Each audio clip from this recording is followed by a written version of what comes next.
எந்த மந்திரி வரான் பாப்போம். ஐயோ உனக்கு சொன்னாலும் விவரம் புரியாது. உள்ள வாடி முதல்ல. ஐயோ உள்ள வா. இருங்கனே பாத்து போடுவோமே.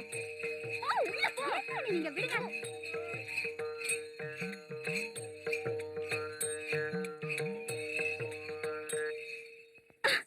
அந்த மைனர் வரும்போது நீ ஏண்டி வெளிய நிக்கிற? எந்த மைனர்? மல்லிவெட்டி மைனர்னு ஊர்ல அவனுக்கு பேரு. பேரே நல்லா இருக்கே.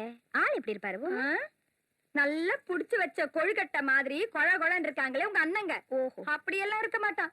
நல்ல ஓங்கு தாங்கா துடுக்க முடுக்கா துரு துருன்னு இருப்பா. பெரிய மிராசு, பரம்பரை பணக்காரன் வேற. அவன் பார்வைப்பட்டாலே போச்சு. நீ உள்ள போ முதல்ல. ஹாய் குஜ்ஜிலி. எங்களை வாழ வைக்கிற தெய்வமே, உங்க கால்பட்ட இடமெல்லாம் பொண்ணா இருக்கணும். பொண்ணு இருக்கிற இடத்துல தானே நான் காலையே வைப்பேன். உங்க அப்பா கூட அப்படித்தான் சொல்லுவாரு. அவர் அங்க வஸ்திரத்தை சுண்டி விடுவாரு. நீங்க